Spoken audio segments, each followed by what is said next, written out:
tout juste. Nous allons prendre des nouvelles du CAC 40. On retrouve notre expert pour Chronocac, Xavier Fenot. Bonjour. Bonjour Roselyne. Vous êtes associé chez Interactive Trading. L'indice parisien échappe donc pour l'instant à la morosité politique en ce début de semaine, résistant au probable renversement du gouvernement Barnier et à la crise qui pourrait en découler. Ouais, c'est ça, il s'en sort quand même pas mal, parce que là, on ouvre ce matin, là, à l'instant, plus 0,09%, donc ça va, effectivement, ça résiste bien. Après, c'est vrai que ça fait quand même 3 semaines qu'il est tétanisé, on en parle ici à chaque fois, entre 7150 et 7300 points. Il monte un peu, mais il n'arrive pas à s'extraire par le haut légitime par rapport à cette crise politique qu'on est en train de traverser en France.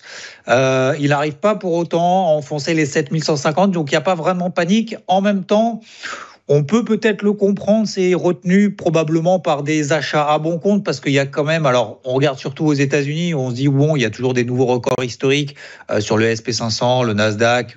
Bon, le Dow Jones, c'est un petit peu plus compliqué, mais on est toujours sur des sommets. On regarde d'autres indices européens où finalement, ça se comporte pas si mal que ça. Le CAC 40 a toujours beaucoup de mal et on peut se dire, effectivement, il y a quand même beaucoup d'actions en France.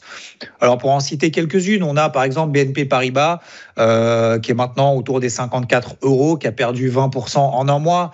On peut se poser la question aussi de se dire, tiens, LVMH est passé sous les 600 €, elle a perdu 35% en quelques semaines.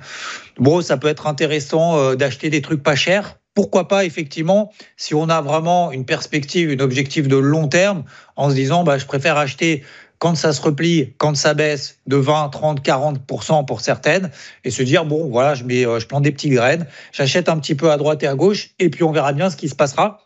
Donc le marché est retenu probablement par ça, d'aller un petit peu plus bas pour le moment. Alors, pour autant, est-ce que vraiment on a une amélioration de la situation ? Non, puisque techniquement, tant qu'on est sous les 7310, 7330, je vais ressortir encore ma casquette, puisque c'est toujours la même depuis 3 semaines. J'espère bien changer à un moment donné, mais pour le moment, c'est pas le cas. Sous 7310, 7330, je continue mes stratégies vendeuses. Alors, ça va pas bien loin, puisqu'encore une fois, au mieux, on fait 7150, 7120 points. Ça, on en avait parlé la semaine dernière. Et je visais les 7120 points dans une stratégie de vente swing que j'ai mis en place tout au long de cette année, puisqu'encore une fois, le CAC 40 est l'indice le plus faible, l'indice international, j'ai envie de dire le plus faible, et même d'ailleurs au sein même des indices européens.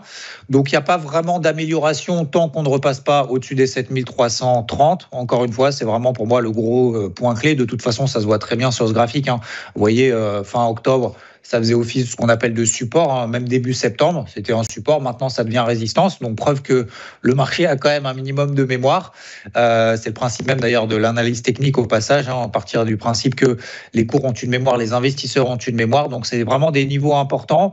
Alors, on pose souvent la question, oui, en fonction du vote, censure, pas censure, qu'est-ce que je fais, etc. Encore une fois, moi, je ne traite pas les news, encore plus les news d'ailleurs politiques, mais ça sera pour moi plutôt un catalyseur pour confirmer ou infirmer des stratégies qu'on a.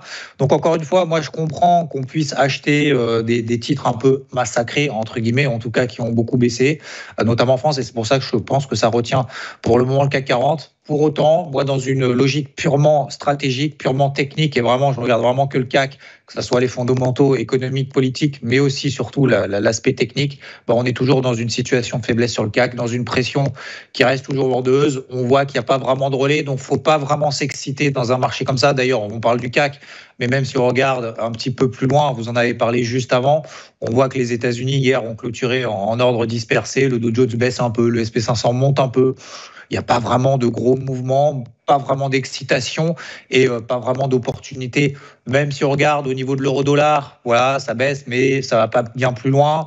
On regarde au côté du pétrole, petit sursaut hier, mais ça n'accélère pas vraiment. Donc voilà, les marchés, alors ça se passe beaucoup plus d'ailleurs sur le marché des crypto-monnaies en ce moment que sur les marchés traditionnels, où c'est beaucoup plus punchy, on est en mode bull run, mais c'est vrai que voilà, les marchés traditionnels sont un peu délaissés. Alors peut-être que cet après-midi, on aura à 14h15 un premier chiffre de l'emploi aux États-Unis par l'enquête ADP. Ça sera la mise en bouche surtout de vendredi avec le NFP, l'emploi mensuel aux États-Unis. Donc on aura les créations d'emplois qui seront très attendues pour savoir si la politique monétaire de la Fed va être ajustée lors de sa dernière réunion du 18 décembre. On a encore 75% du marché qui estime qu'il y aura une baisse des taux de la part de la Fed. Donc les créations d'emplois d'un côté, donc ça c'est vendredi 14h30, et au même moment on aura également l'évolution des salaires pour mesurer du coup s'il y a inflation ou pas, et donc comment la Fed va pouvoir ajuster le tir, en tout cas sa stratégie de cette fin d'année et surtout de l'année 2021. Donc je pense que pour le moment, voilà, sur le CAC, on a toujours une pression baissière, mais il n'y a pas non plus de panique générale. Et ce matin, du coup, il est en petite hausse de 0,3%. Donc,